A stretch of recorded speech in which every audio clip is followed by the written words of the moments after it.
해놨었죠.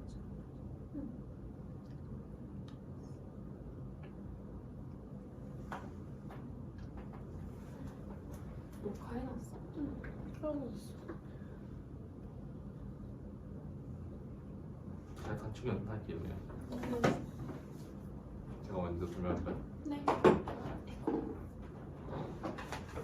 단축 연산이란 단순히 약간 코드적으로 논리 같은 건 아니지만 코드를 짤 때 효율적으로 짜기 위해서 나온 개념으로서 만약에 비싼 게 if문을 걸고 end문이나 or문이 있었을 때 그 여러 개의 조건을 걸게 되면 그 조건마다 이제 함수가 돌게 되는데 만약에 end문을 걸게 돼서 첫 번째 문장이 거짓이 나오게 됐을 때 그 한 문장만 그 하나의 함수만 이제 실행을 하게 되는데 그 실행하는 함수가 비싼 함수면 엄청 만약 1분 걸릴 게 3분 걸리기도 하고 3분 걸릴 게 이제 더 오래 걸리는 개념이 될 수 있기 때문에 이제 값이 좀 낮은 시간 복잡성이 낮은 함수를 앞에 둬가지고 만약에 앞에 있는 함수가 거짓이나 참이 되어서 if문의 연산이 이제 완료가 되었을 때 더 빠르게 하자는 의미에서 나오게 되었고요.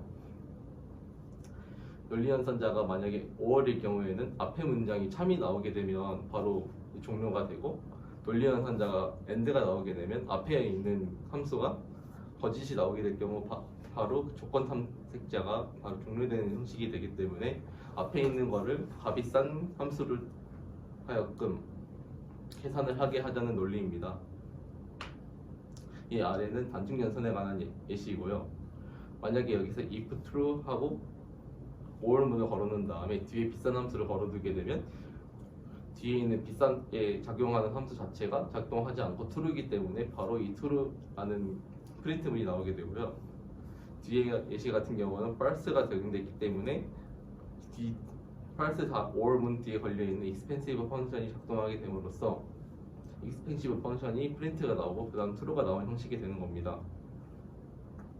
다음은 end문에 관한 결과인데요.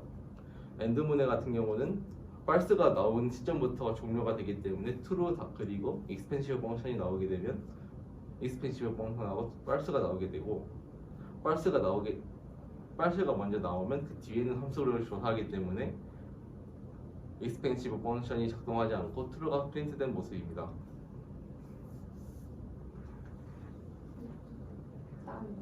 그냥 제가 여기 먼저 하는 거. 제가 먼저 하는 저는 선택문 중에서 if 선택문이랑 if else 선택문을 할 건데 우선 선택문이라고 하는 거는 이제 프로그램이 실행될 때 두 가지 경로로 갈 수 있는데 그 중에 하나만 선택할 수 있도록 하는 게 선택문인데요. 먼저 if 선택문을 말씀드릴 건데 if 선택문은 사용할 때 if를 써주고 그 다음에 수식을 적어주고 그 다음에 결과값을 적습니다. 그래서 만약 이 수식이 true가 되면은 이게 실행이 되고요. false가 되면은 뒤에 결과값이 실행이 되지 않습니다. 예를 들어서 음수를 양수로 변환하는 if문을 봤을 때 자 if를 써두고 그 안에다가 x는 0보다 작다는 작다는 수식을 쓰게 되면은 그러면 이제 x가 마이너스 x로 변환이 되게끔 그렇게 되면은 이제 x가 음수였으니까 마이너스가 붙어서 양수로 변환이 됩니다. 그리고 이제 두 숫자 a, b 중에서 큰 수를 구하기를 할 건데 우선 max에다가 a를 입력을 해두고 만약에 x 한마디로 a 값이죠. 이 a 값이 b보다 작게 되면은 이제 이 max라는 값을 b로 출력을 하게 됩니다. 이제 if else 선택문을 볼 건데 if else 선택문은 이제 만약에 if에다가 수식을 넣어두고 그 결과값이 있는데 만약에 이게 아니라면은 다른 결과값을 산출하는 것을 말합니다. 한마디로 이 수식이 true가 됐을 때는 첫 번째 결과값이 나오고요. false가 되면은 else 결과값이 나옵니다. 예제를 보면은 a, b 중에서 큰 수를 구하기를 할 건데 만약에 if a가 b보다 크게 되면은 max 값은 a로 산출되고 아니면은 b로 산출이 된다는 것입니다. 이거를 조금 더 간단하게 표현을 할 수 있는데 조건 연산자를 사용하면 조금 더 간단하게 사용을 할 수 있습니다. 아까 앞에서 봤던 것처럼 A랑 B 중에 어떤 게 더 큰가를 판별할 때 max의 A는 A가 B보다 크면 max는 A 아니면 B 이런 식으로 좀 길게 썼는데 이걸 조건 연산자를 사용하게 되면은 A가 B보다 크면 이 앞에 있는 A 값 아니라면 이 뒤에 있는 B 값을 산출하게 됩니다.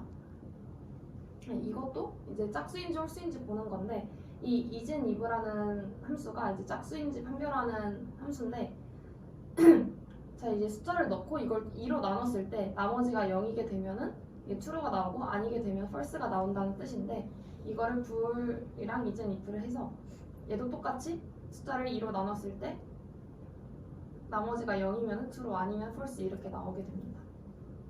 여기까지입니다.